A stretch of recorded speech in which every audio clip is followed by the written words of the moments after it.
My son Henry and I went to Tokyo last year when Mission Impossible 3 was being released in Japan.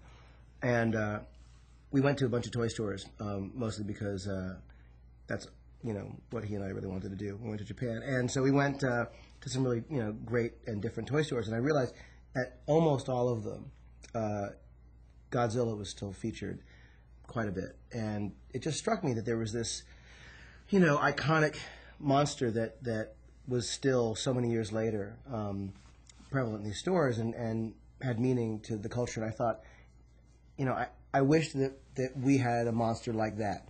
And although you could argue King Kong could be sort of in that vein, it really didn't have the same meaning. And it just stuck with me, this idea of making a monster movie.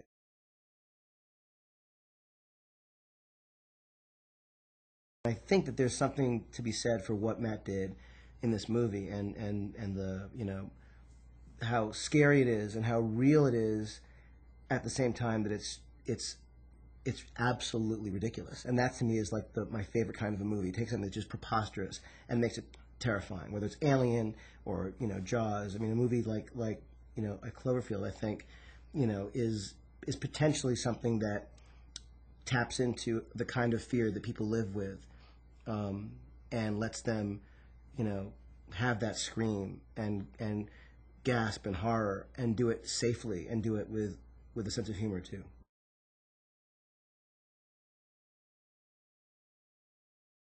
It also makes it a far more dramatic thing. I mean, if you watch Jaws, if you watch Alien, those movies use not seeing the creature, not seeing the shark, as a way to increase the tension and make the terror that much more real and deeply felt. So the fun of having it be you or me experiencing this crazy night, the advantage of that is that you suddenly can do the kind of things that Ridley Scott did in Alien, where you were hearing things, you were like waiting for the monster to appear, and that felt very different to me than any monster movie I'd seen before.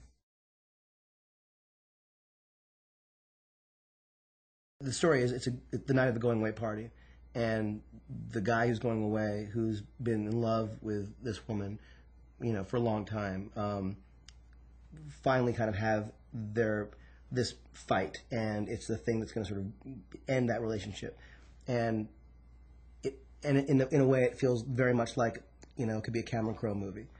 It also happens to be the night that a monster the size of a skyscraper comes out of the ocean and appears in Manhattan. So it's the combination of the chocolate and the peanut butter. It's like the craziest. It's a movie I'd want to watch if no monster appeared, mixed in with a monster. So to me, that's like, so it's like take genre, add monster equals my favorite movie of all time.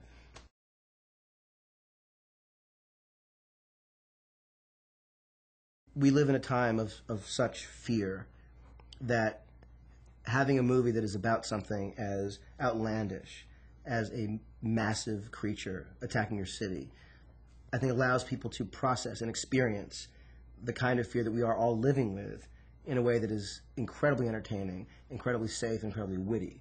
But it's all tapping into, unfortunately, a very real fear that we all have.